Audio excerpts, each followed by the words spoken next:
Brace yourself!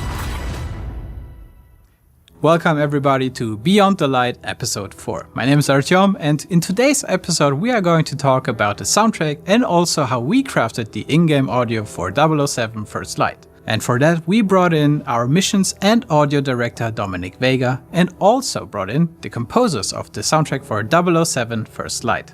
Have fun! I'm Dominic Vega. I am the audio and missions director here at IO Interactive on 007 First Light, and I've been on the project for about 4 years. From the earliest get-go, kind of the core of the experience in Bond is about the character, and it's about the mission that he's on. He's kind of living through and playing out this story. So from the very early onset of something, it's concepted out, it's drawn up for the team. But the audio department, we go off and we start thinking about what the musical motifs are going to be for individual characters, what the sound of that world or that location is going to be, what kind of sound sources we're going to need to record in the future, what kind of characters are we going to see, what accents are we going to be hearing as we walk through the world, how do we want to lay this out acoustically, so how do we want reverberation and reflection and all this kind of stuff to work in the game. We do some linear mock-ups as we get ready for that stage. We go out and we're recording a lot of source, getting ready for it, but we're also prototyping in the engine from day one. So as soon as we can get our hands on something new, we're drawing things up and kind of working back and forth with all of our designers. It's a really inspiring process. It helps inspire some of the processes we see on the screen, but also the work that the team is doing inspires the audio. So we've got an in-house audio team that's been on the production kind of since day one, shepherding this thing, and the philosophy for the audio team is really keeping it tight, keeping it small, having us being involved as early as possible and working alongside the team while they're making it. But we bring a lot of experts in. We have a fully staffed music team, and it's led by our composers, The Flight, which is Alexis and Joe, fantastic partners in music who handled the original music composition for the game. We've got some of the best Foley artists and performers working on all of our character sounds and bringing those things to life. We sent our team out into the wild to record Aston Martins and handguns and all kinds of incredible source early in pre-production. But also, most excitedly, we brought a lot of live musicians into the game. So Joe and Alexis work a lot with some spectacular and fantastic soloists who were brought in for specialty instrumentation. But we also recorded our entire brass segment at Abbey Road Studios. Some of the best players in the world play out of that hall. It's an incredible sounding room, and it was an honor and a privilege to be able to kind of put a cap on the project by recording all that stuff there.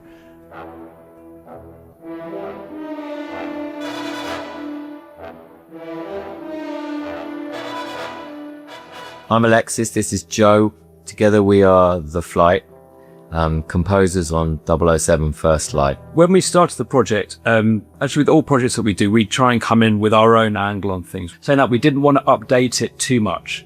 You don't want to have something that's going to date. So all the scores for the James Bond movies in the past and the games in the past, they're very of their time, but you've got to be careful of not to do something that's so of its time that in the future it will date. So we wanted to do something classic, but with our bent on it.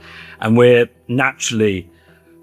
bring our own thing to everything that we do. And that was our main thing, was to make it sound like us, but without making it lose the core, which is the sound of the 007 franchise. Modern, timeless.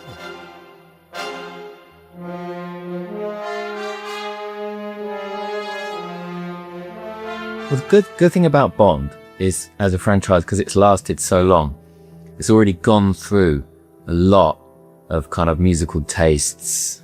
I like to think that as children of the 80s growing up in the UK, sitting down and watching Bond films on the sofa with our dads every Christmas, we just have it built in that you can play a figure, play a chord pattern or a melody, and you know if it's Bond or not. Yeah. You just know. Which was actually a bit of a surprise when we started, because when you get something, a franchise of this size, it's like, wow, can we actually do this? And it actually came pretty quickly where we kind of felt that we have this in us.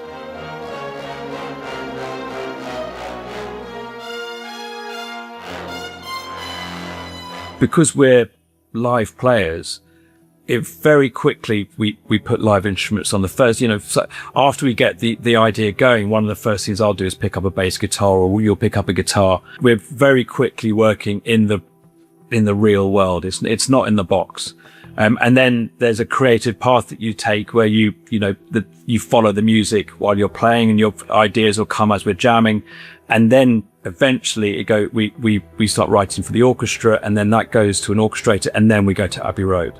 Because Bond is brass. Yeah, it's all about Bond is those strings. You know when you're hearing it, and it's Bond. It's also the players. A lot of because we're in the UK, a lot of the players we use in the brass and the string sections have played on multiple Bond either games or films in the past, which is amazing. So you have the trumpeter who they know exactly what they're doing. They're the same as us when we were working on it, writing. The musicians walk in and they know what they're doing is ready.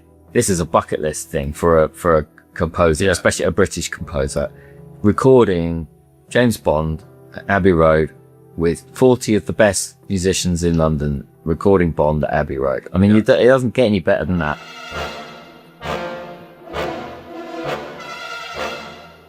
One thing that I felt was really important for something that has such a cinematic pedigree and it has such a legacy is that there is a lot of the real world brought into the soundtrack, right? And that isn't just the music necessarily, but it's the sound effects. It's going out in the field, going out to an airfield north of Stockholm and recording drive-bys and engine revs of an Aston Martin.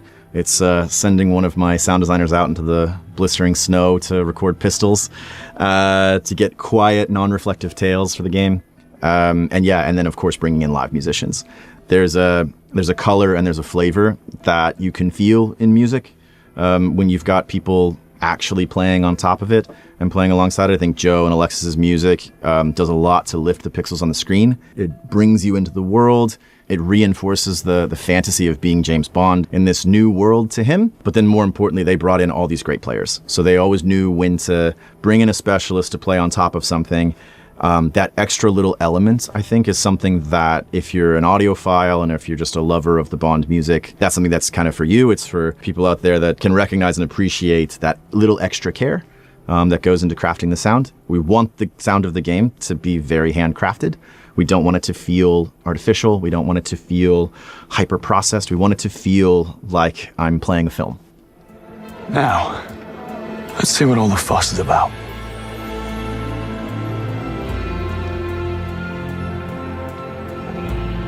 There's Greenway. So Bond is this really sonically rich IP. There's a lot of stuff to pull from. We sort of internally always talk about it like the vault. The themes are in the vault. We have access to all this great material, but we also kind of want to treat it with a lot of deference and respect. And I think playing that right on top of his very first, footfall onto the ground in the opening of the game is going to feel really wrong for this origin story. When we were drafting up ideas for how the game should sound when we were in pre-production, one kind of idea kept coming up in my mind, which was he should earn his themes. James Bond earns his themes. And I think seeing that written out in just, clear white text on a black background is a concise way to kind of tell the team and tell our composers what we're looking for. We're looking for something that's understated, but we don't want to subvert the thing that you came for.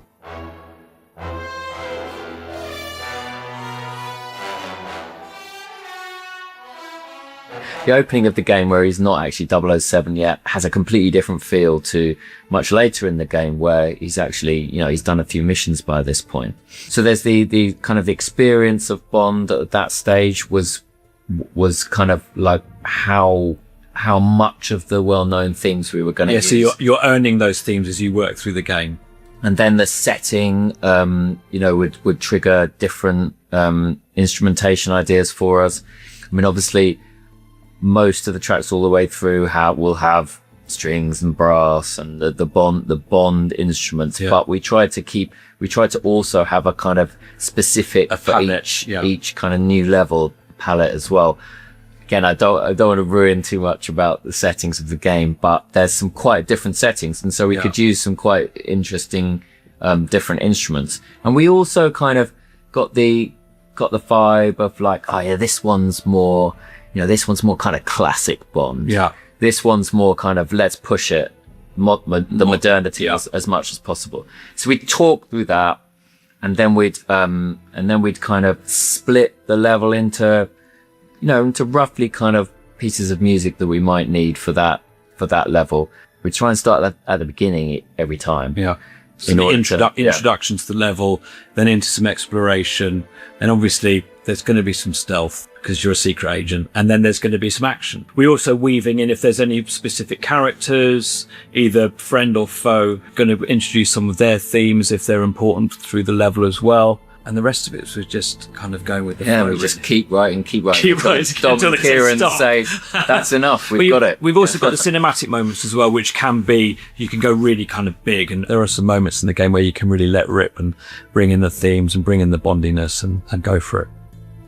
Along with earning his themes, another thing that I really wanted to really lay out for the player here was that instead of having this sort of through line or an underscore that could blend in and be a little bit more anonymous, this is James Bond, so we want to be a little bit more out there and in front. It's a music-forward IP. So the way we kind of designed the direction of music for the whole game is that every mission should sonically feel like its own record, right? We have a theme, we have an idea, and we kind of have a high point. We have a tent pole that we want to hit. That sort of gives us two levers to play with. While the character himself is moving through the world, he's earning little themes here and there. You're hearing these sonic motifs when he does something particularly Bondy. The world itself is this huge character, and that extends to sound design, that extends to acoustics, that extends all over.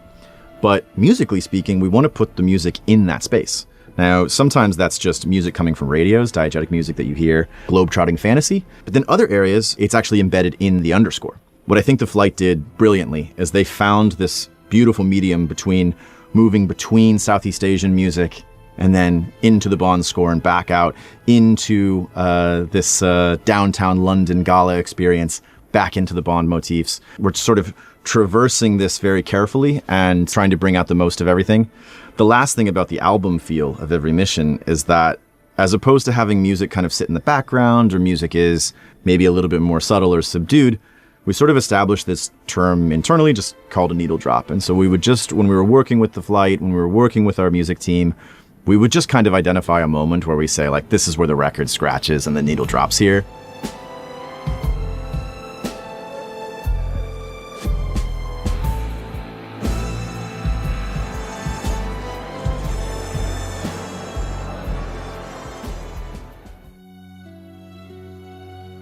Because Bond is such a kind of high velocity but high pedigree IP, he is a tough character to sonify, right? We're working with a character who is really comfortable in high octane, high action sequences. Those are a blast for the sound team to work on, but also has to work and operate in really subtle and understated ways. And that's something that I think IO has perfected over the years, but something that we wanted to integrate into all of our systems. When we think about these aspects of audio design, we're thinking about voice design. How do NPC actors react and sound based on what the character's doing? Is he eavesdropping? Is he doing any kind of social espionage acts that we need to kind of draw the player's attention into, mix some other elements down to get out of the way? How do we let the acoustics of the space play in? Is that very important voice playing from, around the hall, through that door and around the corner? We want the player to be able to pinpoint that in a really subtle space. The high octane stuff is just an absolute blast to work on. I mean, it's a challenge. It's something that we put a lot of resources into, but it's the kind of thing that, we really, these climactic set piece Bond moments, we want to surprise, awe, wow. And it's that classic challenge of we want to hear our hero. We want to be with him and hear what he's saying. We want to hear an incredible motif, and we want super loud sound design in the mix all around you. It's really challenging, but it's a lot of fun for us to break off. Now for gadgets, those are really delicate, right? And I think that's something that the team had a lot of fun with, but it's really challenging because what is a gadget for a cool young James Bond in the modern day look like? It's a little bit different than every generation's fantasy of gadgets that kind of represent the future. The sort of analog that we came up with was that a lot of these gadgets are housed in these sort of pocketable items that could presumably make it past security. And so one of our sound designers, who's a bit of a mad scientist and is always playing with little toys and old cameras and just gadgets and a little electronics, kind of handled a lot of the source recording and getting all of the elements together for our gadgets. They are an amalgamation of synthesized sounds and this organic reel to kind of keep it grounded and feel like it's in the world. My biggest hope is the player walks away with an appreciation, with a feeling of high audio fidelity, with a kind of an excitement to stick the headphones back on, to turn the speakers up, to enjoy themselves being Bond. It's a kind of a globe-trotting adventure of a game, and I hope that the sound actually takes them on that journey as well. We hope you enjoyed today's episode, and If you haven't seen it, we also got a couple other episodes already online. Feel free to check out the channel below. Pre-order the game now to earn yourself a free deluxe upgrade for 007 First Light, releasing on May 27th, and stay tuned for more content on this channel. We have a lot more coming your way. Thanks for that, and see you next time. Agents have very short life expectancy. And if you do get caught, we will deny ever having heard of you. How does that sound? When do I start?